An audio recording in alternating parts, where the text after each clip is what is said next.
Just bring the damn wine, can't you? His German was precise, cutting. I saw the waitress stiffen, just a hair. Table 7. Dominic Davenport, the shark himself. He thinks she doesn't understand. Thinks he's safe, mocking her in his mother tongue. Arrogant bastard. She's just a prop to him, part of the scenery in his power play with that Japanese businessman. He has no idea. She knows exactly what he's saying. Every clipped word, every cruel jab about stripping assets and cutting costs. The tremor in her hand as she poured the wine? Not fear, not anymore. They think she's invisible.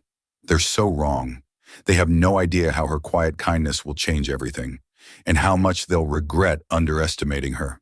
Just bring the damn wine, can't you? His German was precise, cutting. I saw the waitress stiffen, just a hair. Table 7. Dominic Davenport, the shark himself. He thinks she doesn't understand. Thinks he's safe, mocking her in his mother tongue. Arrogant bastard.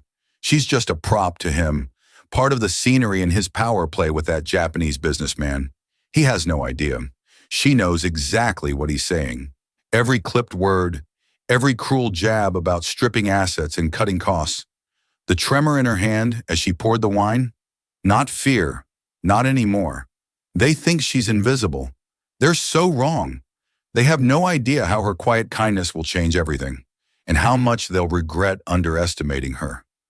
Arya throbbed with the pulse of New York's elite. Every clink of crystal, every hushed conversation, every perfectly tailored suit contributed to a symphony of power, a concerto conducted by men like Dominic Davenport.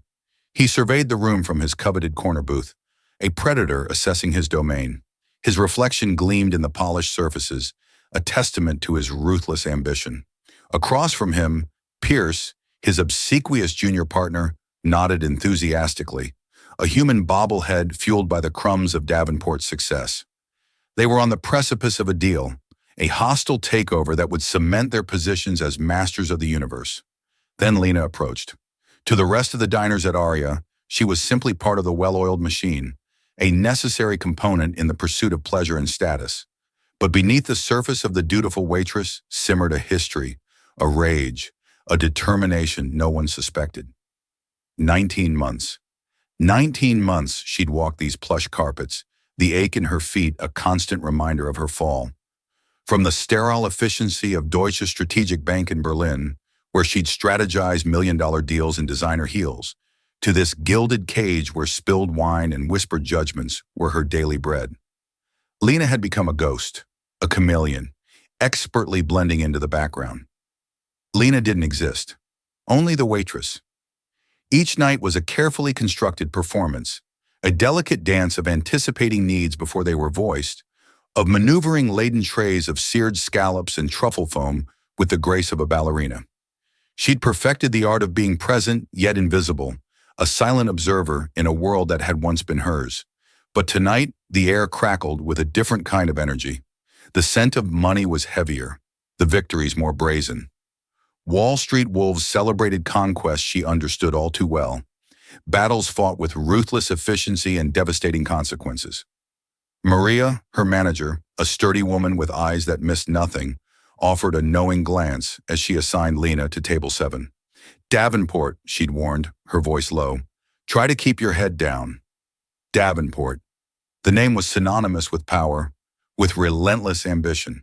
His face, plastered across the covers of financial magazines, was a monument to unchecked capitalism, a predatory smile, eyes that calculated worth in fractions of a second.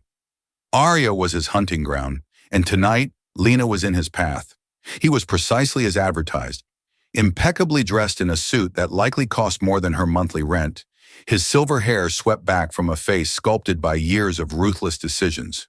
Beside him, Pierce hung on his every word, desperate to impress. And then there was the third man, Mr. Kobayashi, his demeanor calm, observant, radiating an aura of quiet power. He was the prize, the key to unlocking their next fortune. Chateau Margaux, Davenport barked, not bothering to make eye contact. A command, not a request. He tested the waters, using the legend of the wine itself, not its name. An excellent choice, sir, Lena replied, her voice even, professional. No fawning, no unnecessary commentary, just acknowledgement and retreat. Efficiency, respect, invisibility, the trifecta of survival. She returned with the wine, executing the ritual presentation with practiced precision.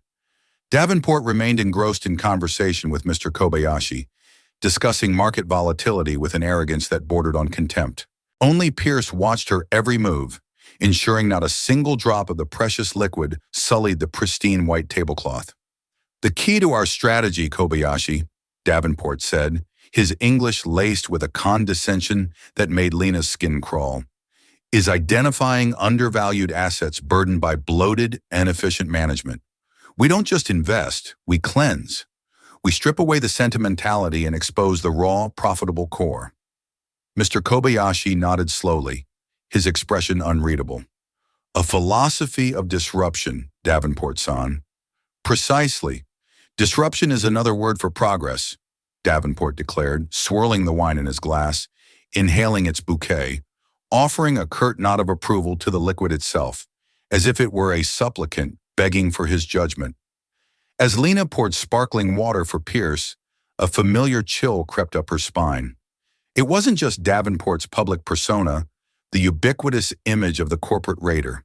It was something in the rhythm of his speech, the cadence of his arrogance, the way he spoke of cleansing and efficiency.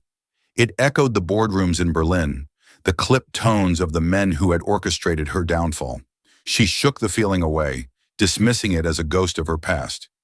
Every powerful man sounded the same, didn't they? Her history was locked away, buried deep. Her only goal was to make it through the night, collect her tips, and retreat to the anonymity of her queen's apartment. The meal progressed, a carefully choreographed ballet of service and consumption. Lena cleared appetizer plates of tuna tataki and replaced them with the main courses. Filet mignon for Davenport, pan-seared halibut for Pierce, miso-glazed black cod for Mr. Kobayashi. Davenport held court, his voice the dominant instrument in the small orchestra of their table. He was selling, persuading, performing for Mr. Kobayashi's benefit. The potential deal, a joint venture to acquire a German manufacturing company, hung heavy in the air. Then perhaps seeking to establish a more intimate rapport, or simply to indulge his ego, Davenport switched to German, a safe channel, he assumed, a private language in the English-speaking maelstrom of New York City. What were the odds that a waitress, a struggling actress from Ohio, or a student from California, would understand the nuanced, business-centric German of a Frankfurt boardroom? He leaned forward, a conspiratorial glint in his eye. "Also, Herr Kobayashi," he began, his tone shifting, becoming sharper, more direct. "The board of Nordstern AG is weak, a collection of old men clinging to the past." Lena, polishing cutlery at the service station, felt the words hit her like a physical blow. It was the German of her former life, High German spoken with a slight Hessian accent, the dialect of the Frankfurt financial district. Her hands froze, then forced themselves to continue their methodical polishing. "Don't react. You're invisible." Pierce, ever the sycophant, chimed in his own German, less polished, more eager. "Absolutely. We have internal projections showing we can cut their operating costs by 40%. Project Chimera will be a masterpiece." Nordstern AG. Project Chimera. The names echoed in the silent, ruined chambers of Lena's memory. Nordstern AG, a mid-sized family-owned engineering firm from Stuttgart, known for its quality and its deep commitment to its employees. 3 years ago, in Berlin, she had been the lead analyst on their defense strategy, fighting off a hostile takeover. The aggressor, a shadowy shell corporation, its true backers hidden. The plan she drafted would have saved them, but the data she'd based her strategy on was leaked, subtly altered, making her appear incompetent, even criminally negligent. The deal collapsed. Her reputation was shattered. The code name for that hostile takeover, Project Chimera. Her heart hammered against her ribs.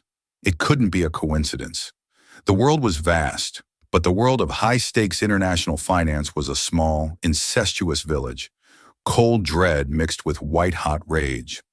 These men weren't just arrogant patrons. They were vultures picking at a carcass she had tried to save. They were connected to the moment her life broke in two. She had to remain calm. She needed to hear more. She moved from the service station, approaching their table under the guise of refilling water glasses, her eyes downcast, her face a neutral mask.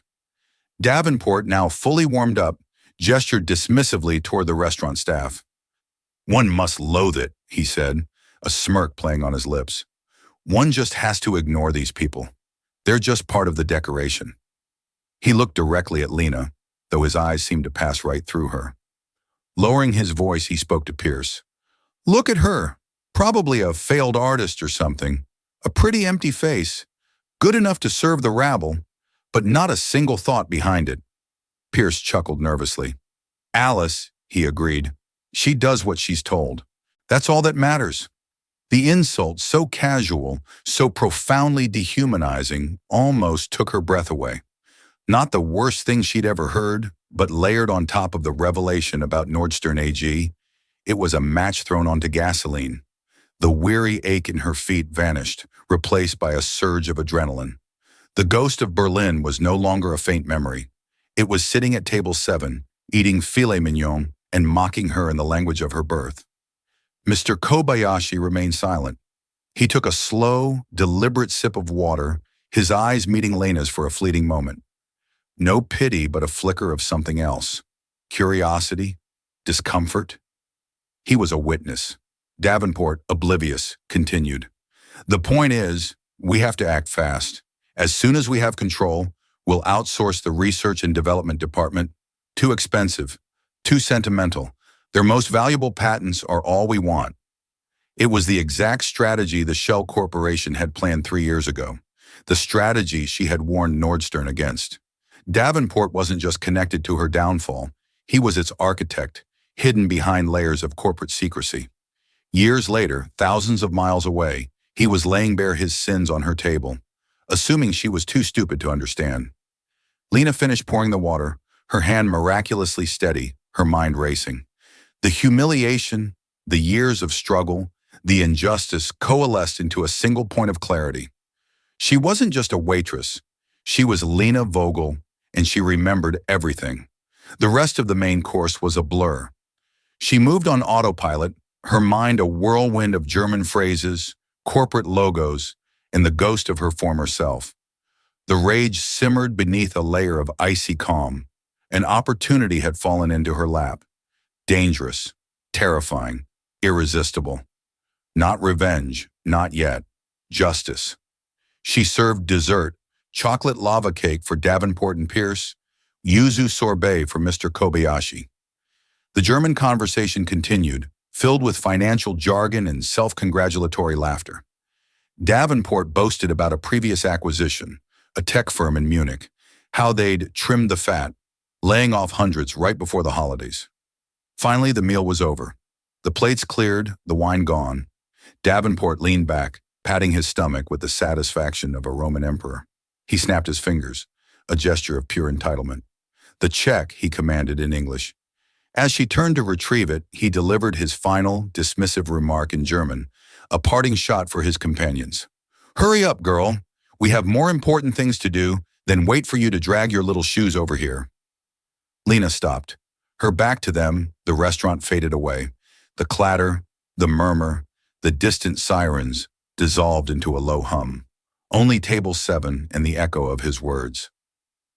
"Hurry up, girl." She took a slow, deliberate breath. She could walk away, bring the check, accept his paltry tip, disappear back into her anonymous life. The safe choice, the smart choice. But 19 months of biting her tongue, of swallowing her pride, of accepting her unjust fate, were over.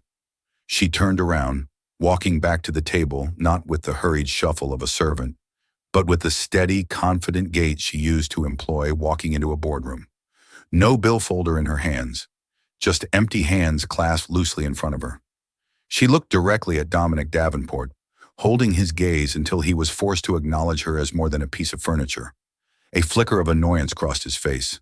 Lena smiled, but not her waitress smile. This one was sharp, precise, devoid of warmth. Then she spoke, her voice quiet, yet cutting through the air. Her German was flawless, not the casual German Davenport had been using. but the formal German of a university-educated professional.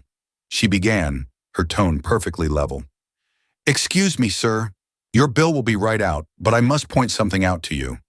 The effect was instantaneous, seismic. Davenport's smug expression shattered. His jaw went slack. His eyes widened in disbelief. He looked as if a statue had just started speaking to him. Pierce froze, chocolate on his fork, his face paling. Mr. Kobayashi placed his napkin on the table, leaned forward and watched Lena with intense interest. Lena continued, her gaze locked on Davenport. "Your grammar is a bit sloppy when addressing a lady, even if she is just a waitress. Junge Frau, or Fräulein, would be more appropriate than Mädchen. It lacks respect." A small, precise incision, more than a comment on language, a challenge to his perceived superiority. Davenport sputtered, a clumsy mix of German and English. "Was zum Teufel? What do you think you're doing?" Lena's smile tightened. Echoing Pierce's earlier remark, she said, "I'm just doing what I'm told. That's all that matters, right? But sometimes one overhears things. For example, that the board of Nordstern AG is weak, or that Project Chimera aims to dismantle their research and development department to get to their patents." Every word a hammer blow. Pierce dropped his fork, the clatter echoing through the now silent space. Davenport's face was ashen, the blood drained completely. He was seeing her for the first time, a horrifying dawning of recognition mixing with raw fear. He didn't know who she was, but he knew she was not a waitress. She was a threat. The silence was thick with tension. Davenport stared, his mind racing, trying to place her, categorize her, understand the monumental miscalculation he had made. A man who controlled every variable, yet a random variable had just recited the core tenets of his most secret predatory plan. He tried to regain control, falling back on blustering authority. "Das ist absurd. That's absurd. You have no idea what you're talking about. You've been eavesdropping on private conversations. That's grounds for immediate dismissal." Lena didn't flinch. The fear she had lived with for nearly 2 years was being burned away by righteous fire. "Davenport Capital," she replied, her voice dangerously calm. "Oh, I believe I know exactly what I'm talking about, Mr. Davenport. Project Chimera isn't a new plan. It's an old plan repackaged from 3 years ago, pushed by a shell company called Ether Holdings to disguise the true investors." At the mention of Ether Holdings, Pierce made a choking sound. An old entity, buried deep in their corporate history, used for their most aggressive operations. For the waitress to know that name was impossible. Davenport's eyes narrowed, the bluster gone, replaced by a cold reptilian focus. "Who are you?" he demanded, switching back to English, as if the language itself could offer a shield. This was the moment, the culmination. Lena stood taller, letting the mask of the weary waitress fall away completely. In its place, the sharp, brilliant financial analyst she had once been. "My name," she said, speaking slowly and deliberately, her German crisp and clear. "Lena Vogel." She let her name hang in the air.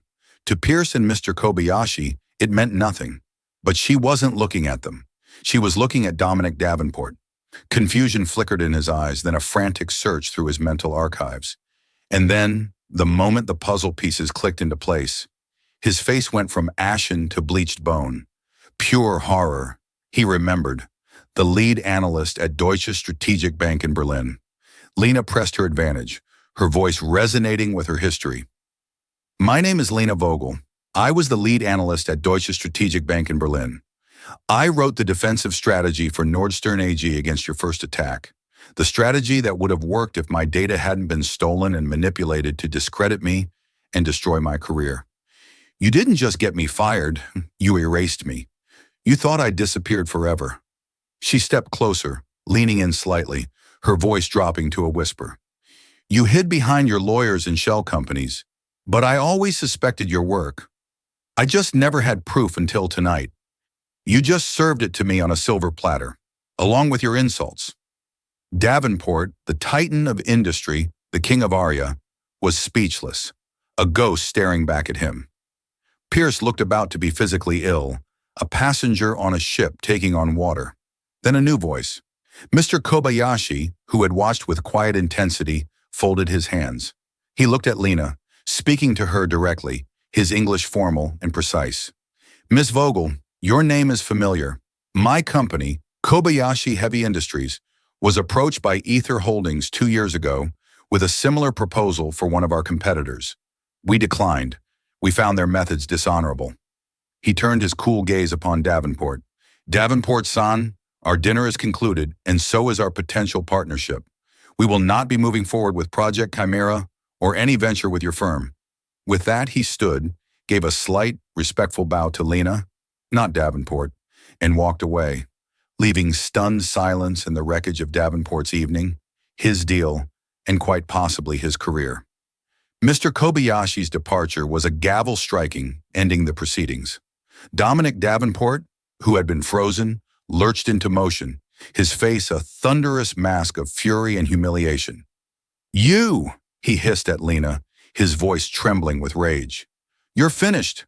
I'll have you blacklisted from every restaurant, every coffee shop in this city. You'll be scrubbing floors for the rest of your pathetic life. Do you hear me? Lena, his voice trembling with rage.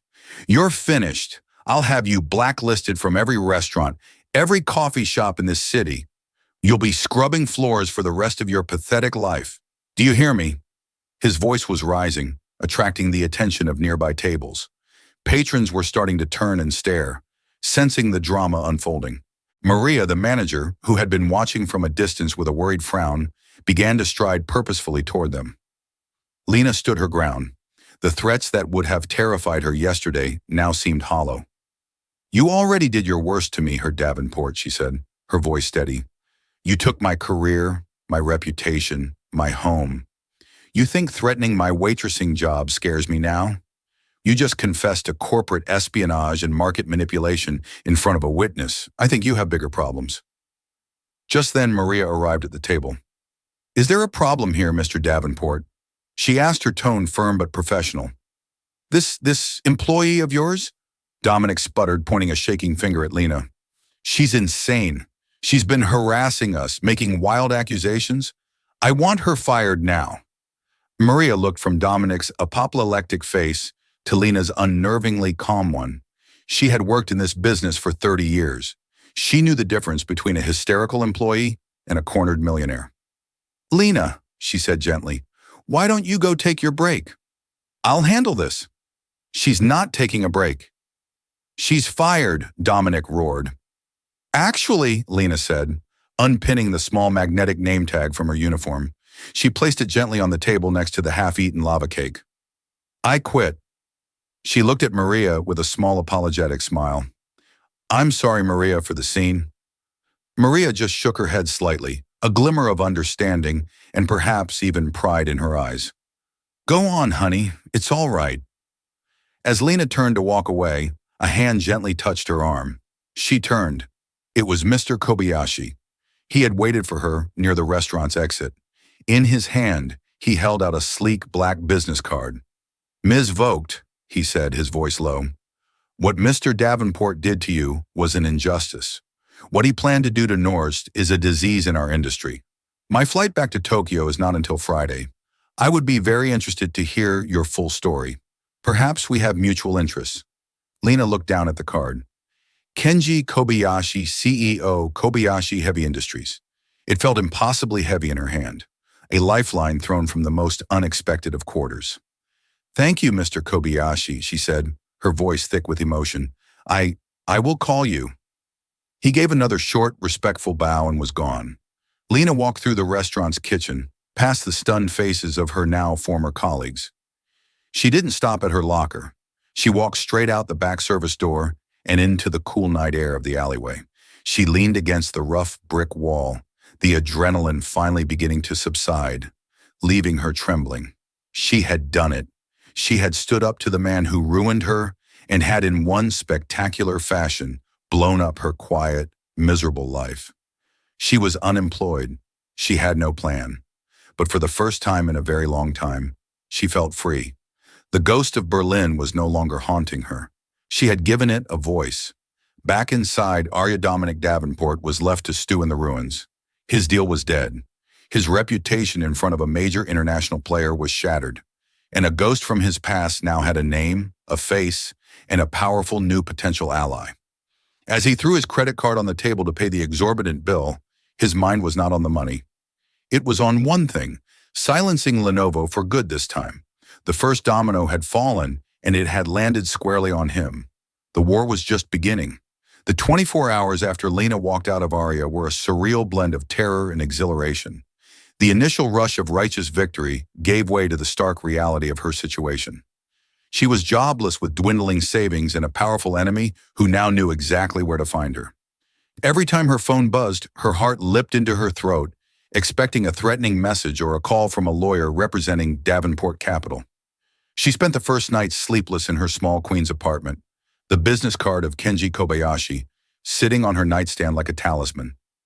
Could she trust him? His gesture seemed genuine, but in her world, altruism was a rare and often deceptive commodity. He was a corporate titan, just like Davenport. Sharks rarely defended the fish. They just competed over who got to eat them. By morning, resolve had hardened her fear. She had nothing left to lose and everything to gain. She took a deep breath and dialed the number on the card. A crisp, professional voice answered immediately. When she gave her name, she was put through to Mr. Kobayashi without a moment's hesitation. Ms. Vogue. His voice was as calm and measured as it had been in the restaurant. I'm glad you called. I have taken the liberty of securing a conference room at my hotel. Can you meet me in 1 hour? An hour later, Lena found herself not in a sterile conference room, but in a sprawling penthouse suite at the Mandarin Oriental overlooking Central Park. Mr. Kobayashi was there along with a sharp-eyed woman in her 50s, whom he introduced as Akari Tanaka, the head of his legal department. There were no pretenses. Lena spent the next 2 hours recounting her entire story, starting from her promising career in Berlin, her work on the Nord's defense, the sudden data leak, the doctored reports that pointed directly at her, and the swift, brutal way her firm and the industry had cast her out. She explained how she had fled to New York, taking on a menial job to stay under the radar, ashamed and defeated. Mr. Kobayashi and Ms. Tanaka listened without interruption, their expressions serious. When she was finished, Ms. Tanaka spoke first. What you describe, Ms. Forked. She said her English perfect is a classic smear, an acquired tactic. Discredit the defense from within, create chaos, and then swoop in to pick up the pieces at a discount. Ether Red Holdings was the legal instrument, but Davenport was the mind behind it. To prove it, we need more than your testimony. We need the original, untampered data. It's gone, Lena said, the old hopelessness creeping back. It was on a secure server at the bank. After I was fired, my access was revoked and my files were archived, which means they were probably wiped. Perhaps, Mr. Kobayashi said, leaning forward. But men like Davenport are arrogant. Arrogance leads to carelessness. They may believe the evidence is destroyed, but digital ghosts are hard to exorcise completely. This is where we may be of assistance. He explained his interest was not purely altruistic. Davenport Capital's predatory tactics were a cancer in the global market. Kobayashi Heavy Industries believed in building and sustaining, not tearing down and selling for parts. Davenport's attempt to recruit him into Project Chimera was an insult to his business philosophy. Helping Lena was a matter of honor, but it was also a strategic move to eliminate a dishonorable competitor. We have resources misvoked, Mr. Kobayashi stated plainly. Technological, legal, and financial. We can fund an investigation. We can hire the best forensic data recovery specialists. But we need your expertise. You know where to look.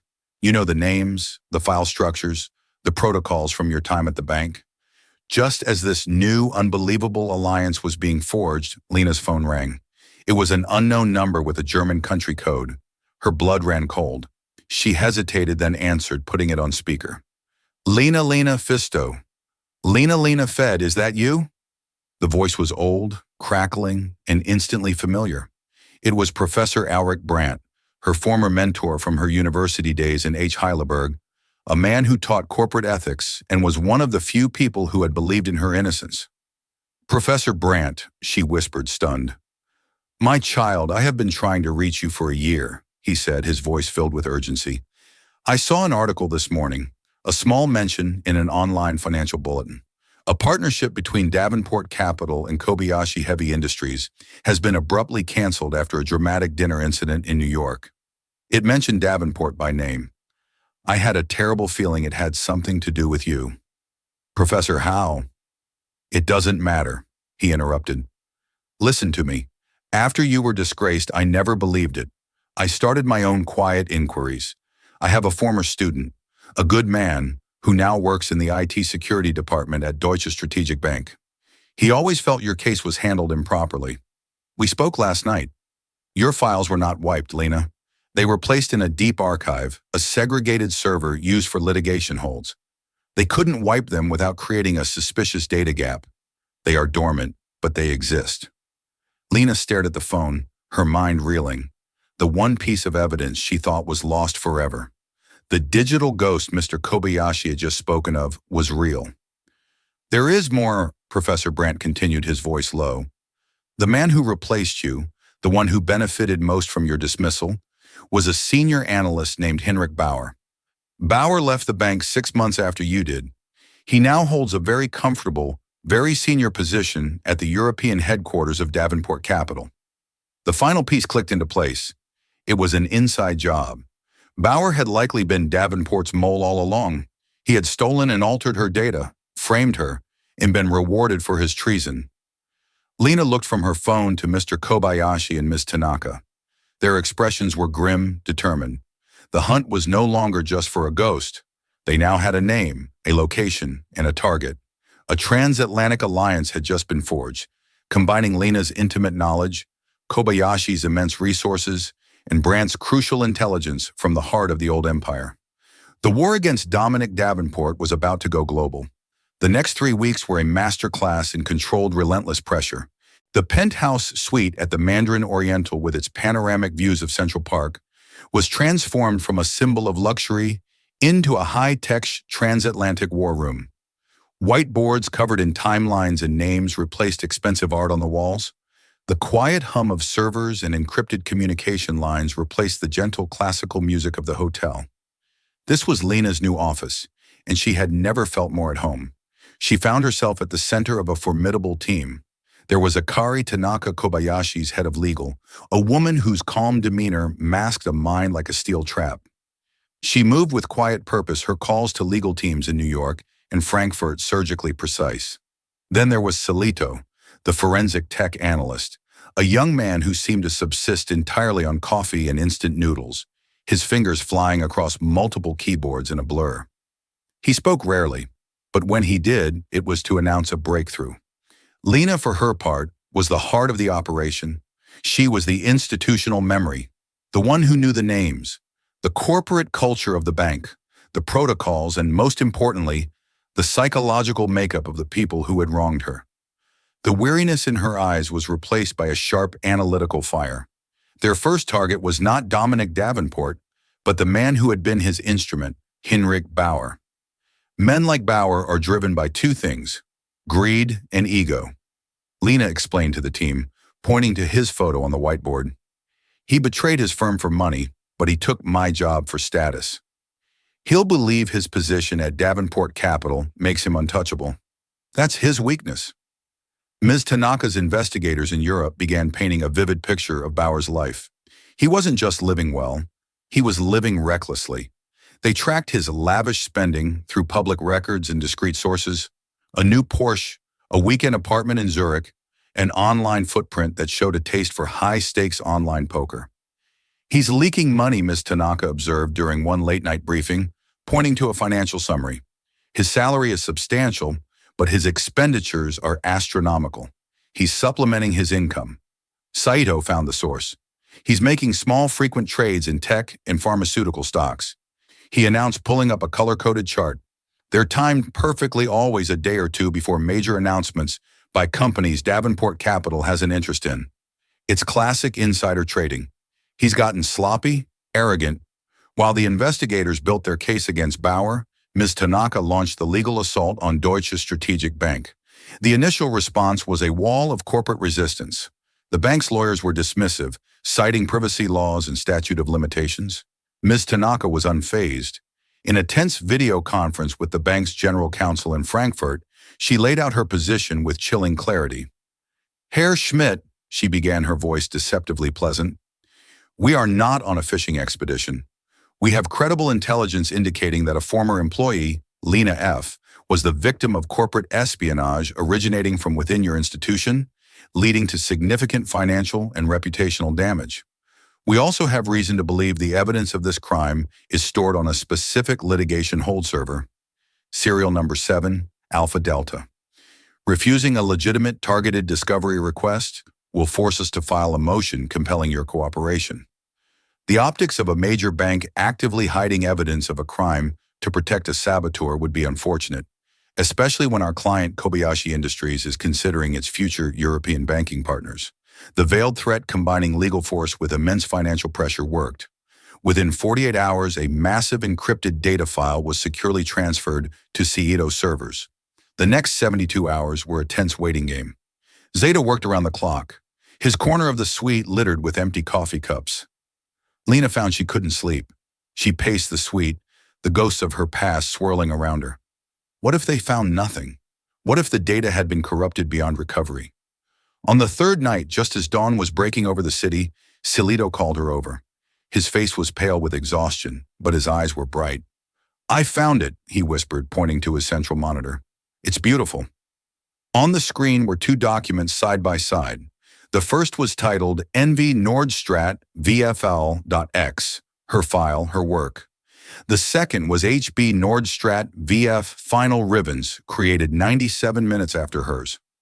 "I've run a differential analysis," Cito said, typing a command. The screen lit up with highlighted text. In Bauer's version, revenue projections were lowered by 12%. Operating cost estimates were inflated by 18%. Debt-to-equity ratios were subtly skewed.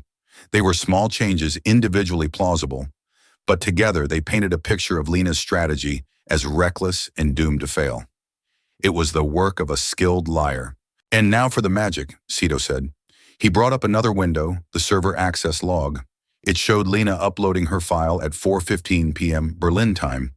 It then showed an access and download of that same file at 4:30 p.m. from an IP address assigned to Heinrich Bauer's terminal. Finally, it showed the upload of his revised, sabotaged version at 5:52 p.m. And then the final damning piece of evidence, a log of an encrypted data packet sent from Bauer's terminal at 6:10 p.m. to an offshore server in the Cayman Islands. A server Ms. Tanaka's team had already definitively linked to Ether Red Holdings, Dominic Davenport's shell corporation. Lena stared at the screen, her breath catching in her chest. It was all there. The entire crime laid bare in lines of code and timestamps. It was the truth, pristine and undeniable. She felt a tear slide down her cheek, not of sadness, but of profound, earth-shattering vindication. The final act was swift. Ms. Tanaka and a German lawyer flew to Geneva. They didn't storm Bauer's office. They invited him for a coffee at a discreet 5-star hotel. He arrived looking smug and slightly annoyed. He barely had time to order an espresso before Ms. Tanaka slid a tablet across the table. On it was the evidence of his insider trading. "We believe this constitutes a significant breach of your employment contract with Davenport Capital, not to mention a violation of several Swiss and EU financial regulations," she said calmly. Bauer palled, sputtering denials. Ms. Tanaka let him finish, then slid a second tablet across the table. This one displayed the server logs from the bank. His smugness evaporated, replaced by raw animal panic. "My client Lena has no interest in seeing you in prison, Herr Bauer," Ms. Tanaka said, her voice like ice. "She wants the man who gave the orders. You have one chance to give us a full-signed confession detailing Dominic Davenport's role in the entire affair. In return, we will provide this evidence of your unrelated financial activities to the authorities, who will likely be far more lenient on a cooperative witness than on a common criminal." Cornered and exposed, Heinrich Bauer broke completely. He confessed to everything. With Bauer's signed confession, the dossier was complete. They didn't go to the authorities first. That path was slow, prone to backroom deals. Mr. Kobayashi wanted a public execution. He personally contacted the editors of 3 of the world's most respected financial newspapers, the Wall Street Journal, the Financial Times, and the Handelsblatt. The entire package was delivered to them simultaneously with an embargo of 6 a.m. Eastern Standard Time. The next day, Lena was awake, watching the sunrise from the penthouse window when the first alerts hit her phone. The headlines were brutal. Davenport's deceit leaked files reveal years of corporate espionage. The Nordstro Davenport Capital framed an analyst to seize a German gem, the fall of a titan. The fallout was immediate and catastrophic. Trading on stocks linked to Davenport Capital was halted. The SEC, BaFin, and the Swiss authorities announced coordinated, wide-ranging investigations. Davenport's investors, the powerful men and women he had made rich, turned on him with the ferocity of a shark pack. The emergency board meeting was not a negotiation. It was an amputation. They severed every tie, clawed back every bonus they legally could, and threw him out to face the consequences alone. He was a pariah. Lena watched an interview with a visibly shaken board member on TV. "We had no idea," the man lied. "Dominic Davenport acted alone. His actions are a betrayal of everything we stand for." A week later, a formal settlement offer arrived from Deutsche Strategic Bank. It was a 9-figure sum, a number so large it seemed unreal. It was hush money, an apology, and a restitution all rolled into one. Looking at it, Lena felt a strange detachment. The money was validation, but it couldn't buy back the lost years, the shame, the struggle. Her future was an open, intimidating expense. She had her name back, her reputation not just restored, but enhanced. Job offers flooded in from investment banks and private equity firms, all eager to hire the woman who had outplayed Dominic Davenport. But the idea of returning to that life of poring over spreadsheets to make the rich richer felt like a betrayal of her own journey. She met Mr. Kobayashi one last time in the now dismantled war room. "You have a choice, Miss Volk," he said. "You can return to the game, a more powerful player than before, or you can help change the rules." He laid out his vision, the Prometheus Institute, a nonprofit foundation dedicated to corporate ethics and accountability. It would be funded by a coalition of companies led by Kobayashi Industries who believed that long-term value came from integrity, not predation. It would investigate corporate malfeasance, provide legal aid to whistleblowers, and advocate for stronger regulations. "I need someone to lead its European operations," Mr. Kobayashi said. "Someone with the skills of an analyst, the heart of a survivor, and the courage of a fighter. Someone who understands exactly what we are up against." Lena looked out the window at the vast city below. She had come here to disappear. She had been a ghost, a whisper. Now she was being offered a sword. She would not be analyzing companies to acquire them. She would be analyzing them to hold them accountable. She would be the guardian she never had. A slow smile spread across her face, the first genuine, joyful smile in years. "Mr. Kobayashi," she said, her voice clear and strong. "When do I start?" That's the incredible story of Lena V., a woman who reminds us that strength and intelligence are not defined by a job title or a uniform. It's a powerful testament to the fact that you never truly know the battles the person standing next to you has fought or the hidden power they hold within. Lena's story is about more than just revenge. It's about resilience, the reclamation of one's identity, and the surprising alliances that can form in the fight for justice. It shows that even in a world that seems to be dominated by the loud and the arrogant, a quiet, steady voice speaking the truth can bring down an empire. If you were inspired by Lena's courage and her fight for what is right, please show your support by hitting that like button. Share this video with someone who needs a reminder of their own inner strength. And for more true life stories of incredible twists of fate and triumphant underdogs, make sure to subscribe to our channel and ring that notification bell. Thank you for listening.